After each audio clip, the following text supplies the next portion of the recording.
অন্য আর একটা মেয়ে মানুষকে নিয়ে পার্কে গেছেন আড্ডা দিতে 14ই ফেব্রুয়ারি পালন করতে, নষ্টামি ভণ্ডামি করতে আপনি অন্য আর একটা মেয়েকে নিয়ে নৌকাতে চড়ে ঘুরতেছেন। এটা যদি আপনার বউটের বাইতো আপনারা কি ঘুমাইতে দিত? লাত্তি মেরে খাট থেকে নামে দেয়া রাতের বেলায় ঘরের ভিতরে ঝগড়া উঠতো, কথা কয় না, ঝগড়া করে ঘর কাঁপিয়ে তুলতো। কিন্তু আপনি যে স্বপ্নে আর একটা মেয়ের এনে ঘুরতেছেন এই কথা আপনার বিবি টের পায়। আবার আপনার বিবি যদি আপনাকে বাদ দিয়ে অন্য আর একটা ছেলের সাথে কক্সবাজার কয়েকদিন থাকতে চায়, হোটেলে ঘুরতে যায়, আপনি কি টের পান না? কথা কয় না? তার মানে স্বামী কি স্বপ্ন দেখে বউ জানে না, বউ কি স্বপ্ন দেখে স্বামী জানে না। মাঝে মাঝে স্বপ্নে দেখি সাপ তারা করেছে, ঘুম থেকে উঠে সাপ খুঁজে পাওয়া যায়, আগুন লাগছে মরে গেছি, কতবার স্বপ্নে মরে গেলেন। কথা কন নাকি আপনারা? রাগ করতেছেন নাকি? আমার কথা কি খারাপ লাগতেছে নাকি? উল্টা পাল্টা নানান ধরনের স্বপ্ন আমরা দেখি। মাঝে মাঝে আপনি টিনের বেড়ালা ঘরে ঘুম পাড়তেছে, স্বপ্নে দেখেন ব্যবসা বাণিজ্য করে টাকা পয়সার মালিক হইয়া নকলা বা শেরপুর শহরে 5 তলা বিল্ডিং এর মালিক হয়ে গেছেন। আইয়া বুয়া চাকর চাকরিনীর কোনো অভাব নাই। আপনি ঘুমের তালে বলতেছেন এক কাপ চা দিয়া, এ কথা বলে মারছে থাবা, ওই থাবা মারে দেখে সে চিড়ে খেতে। কথা কয় না কেন? যুবকেরা স্বপ্ন দেখে, বাপরে বাপ, কিছু কিছু যুবক দেখবেন নায়ক নায়িকার ছবি টবি নিয়ে এসে ঘর, পুরো ঘর ঘুমানোর আগে নায়িকার দিকে তাকায় থাকার বলে আরে এরকম একটা বউ যদি ভাইতাম। স্বপ্নে দেখে ওই নায়িকা ওর কাছে চলে আসছে। কি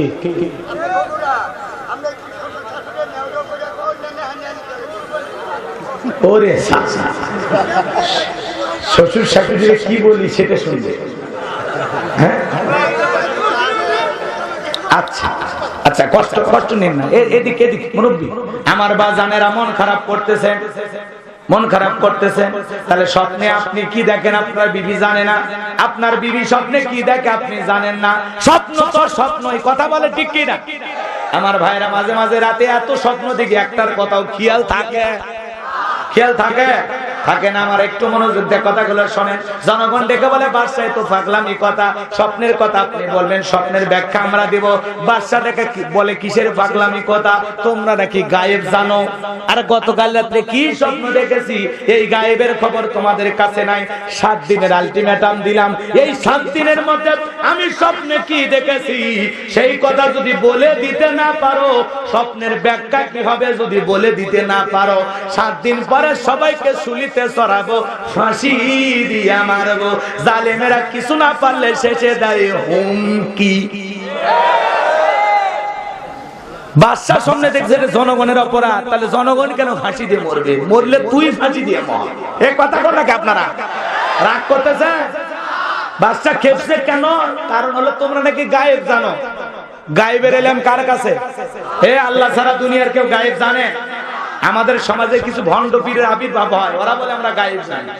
আছে না? না বলে আলিফ লাম মিম, এগুলোর অর্থ দুনিয়ার কোন হুজুর না জানলেও পীর জানে। ওটা পীর না, টাটকা শয়তান।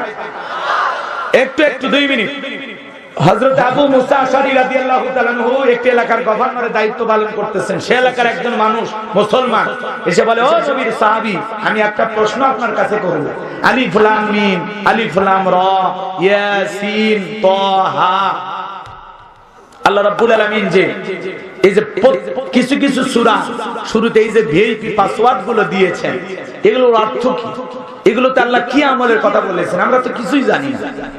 আপনার কাছে কি কোনো তথ্য আছে আল্লাহ কি আমল করতে বলেছেন? আবু মুসা আশআরী রাদিয়াল্লাহু তাআলা আনহু অনেক জ্ঞানী সাহাবী, চিন্তা করলেন আমি যদি এটার ফয়সালা করি তাহলে এলাকায় থাকি কোনো সমস্যা হতে পারে। অতএব তিনি একটা চিঠি লিখে বললেন, খলিফাতুল মুসলিমিন আমিরুল মুমিনিন হযরত ওমরের কাছে যাও। এইবার চিঠিটা পায় হযরত ওমরের কাছে হাজির হয়ে গেলেন। খলিফার কাছে যখন চিঠিটা দেখাইলেন, দেখে বলে আপনার কি অভিযোগ?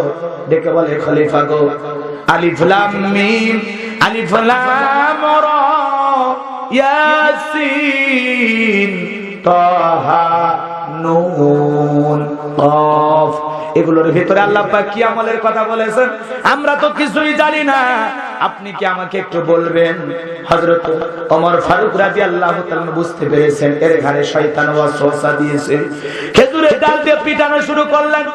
লোকটা অসুস্থ হয়ে গেল, চিকিৎসার ব্যবস্থা করলেন, আবার সুস্থ হওয়ার পর আবার খেজুরের ডাল দিয়ে পিটাইলেন, আবার সুস্থ হয়েছে, আবার খেজুরের ডাল দিয়ে পিটাইলেন, আবার অসুস্থ হয়েছে, আবার সুস্থতা করলেন। সুস্থ হয়ে যাওয়ার পর ডেকে বলে, খলিফা আর পিটাইতে হবে না, আমার ঘরে যে শয়তান চেপেছিল আমি বুঝতে পেরেছি। আলিফ লাম মিম, এগুলোর ভিতরে আমলের যদি কোনো কিছু থাকতো আল্লাহ পাক বিশ্ব নবীর মাধ্যমে আমাদের জানায় দিতেন, বিদায় আমলের কিছু নাই, আমি বুঝতে পেরেছি, আপনি আমাকে মাফ করে দেন। এর জন্য কোন ভণ্ডবীর যদি বলে আমরা আলিফ লাম মিম এগুলোর অর্থ বুঝি, গোপনে একটা ঘরের ভিতরে নিয়ে যেমন কায়দায় মারফুতি মার দেবেন আর বলবেন গোপনে মারটা দিলাম, কারো কাছে বলবি না, বললে ধ্বংস হয়ে যাবি। কথা বলেন ঠিক কি না? বাবা সব জানে, বাবা কচু জানে, ভণ্ডামি আছে না নাই? আপনাদের এলাকা বসে ভণ্ড পীর নাই? নাই নাই, এদিকে আল্লাহ ওয়ালা সব না। আমি পীরদের বিরুদ্ধে না, আমি পীরদের বিরুদ্ধে না, আমি ভণ্ডদের বিরুদ্ধে। কথাটা বুঝেন? পীর ছিল শাহজালাল, শাহপরান, শাহ মাকদুম, বাইজিদ বুস্তামি, আব্দুল কাদের জিলানী, আল্লামা খাজা মঈনুদ্দিন চিশতি রহমাতুল্লাহ আলাইহি, রংপুরের শাহ কেরামতুল্লাহ, বগুড়ার শাহ সুলতান, রাজশাহীর শাহ মাকদুম, বড় বড় আল্লাহ ওয়ালাদের কারণে এই জমিনে ইসলামের প্রচার হয়েছে। এটা নিঃসন্দেহে সত্য কথা। কথা বলা ঠিক কিনা? আল্লাহ বলেছেন ওয়াকুনু মা সাদিকিন, তোমরা সত্যবাদীদের সঙ্গী হও। যে পীরের পা থেকে মাথা পর্যন্ত নবীর সুন্নাত দিয়ে ঢাকা, যার চেহারার দিকে তাকাইলে আল্লাহর কথা স্মরণ হয়, এমন আল্লাহ ওয়ালা যেখানে আমরা আছি। পীর ছিল শাহজালাল, খানকায় পীর, রাজপথে পীর, নারায়ে তাকবীর হুঙ্কার দিয়েছে, গৌর গোবিন্দ পালাইতে বাধ্য হয়েছে। কথা বলে ঠিক কিনা? কথা কন না কা? ইমানদারদের মুখে আল্লাহু আকবার আওয়াজ আছে না নাই? আজকে একজন কোরআনের পাখি, তাকে যখন আদালতে নিয়ে যাওয়া হচ্ছে, মুখ দিয়ে কি বলতেছে? আল্লাহু আকবার, আল্লাহু আকবার। কথা বলে ঠিক কিনা?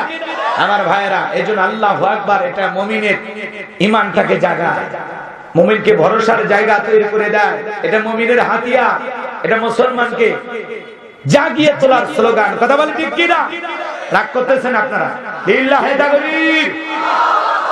আমাদের এক প্রিয় দ্বীনী ভাই, আপনারা সকলের নাম জানেন, তিনি আজকে আদালতে যাওয়ার সময় বলেছেন আল্লাহু আকবার, আল্লাহু আকবার, আল্লাহু আকবার বলে। আমার ভাইরা, আমাদের সম্বলিত একটাই স্লোগান, একটাই আল্লাহু আকবার। কথা বলেন এখন আমরা স্লোগান দেব কার নামে? ওয়া রাব্বাকা ফাকাব্বির, তাকবীর হবে রবের নামে, স্লোগান হবে রবের নামে। যেই জমিনে আল্লাহর শ্রেষ্ঠত্ব বরত্ব ঘোষণা করা হয়, ওই জমিনে কোনো শয়তানি শক্তি টিকতে পারে না। কথা বলেন ঠিক কি? আমার ভাইরা, মনে হয় কষ্ট মনের মধ্যে পাইছেন, একটু মনোযোগ দিয়ে কথাগুলো শুনে, লম্বা হয়ে যাবে। এজন্য হক্কানি আল্লাহওয়ালা যেখানে আমরা আছি সেখানে, ভণ্ড পীর যেখানে আমরা নাই, যারা ইসলাম নিয়ে ভণ্ডামি করে আমরা তাদের কাছে নাই। যারা ডুগি তবলা বাজায়া লাফালাফি করে জিকির করে, এরা পীর না, এরা শয়তান। এক কথা না কেন? ডুগি তবলা বাদ্যযন্ত্র, গিটার, হারমোনিয়াম এগুলো জায়েজ না হারাম? সূরা লোকমানের 6 নম্বর আয়াত, লাহওয়াল হাদিস, এই শব্দের দ্বারা গান, বাদ্যযন্ত্র, গিটার, তবলা, হারমোনিয়াম আল্লাহ সব হারাম করে দিয়েছে। কথা বলেন ঠিক কি? আপনি পীর মুরিদি করেন, দোষ নাই, কিন্তু জিকির বাবার নামে না, জিকির করতে হবে আল্লাহর নামে। এই কথা কই না কেন? রাগ করতেছেন মনে হয়? আমাদের সমাজে এক এক পীরের জিকিরের সাথে আর এক পীরের জিকির মিলে না। বাংলাদেশে ৬২,০০০-এর উপরে পীর, দাড়িওয়ালা পীর, দাড়ি ছাড়া পীর, নামাজি পীর, বেনামাজি পীর, গাঁজাখোর পীর, বিড়িখোর পীর। কথা বল না আপনারা? এই মাজার গুলোতে কোন গাঁজা খাওয়ার নিরাপদ জায়গা? গাঁজা খেয়ে এমন ধোঁয়া আসমানের দিকে ছাড়ে, বাইরে থেকে পুলিশের লোকেরা মনে করে ওরসের রান্না হচ্ছে। এই কথা বল না আপনারা? আছে না?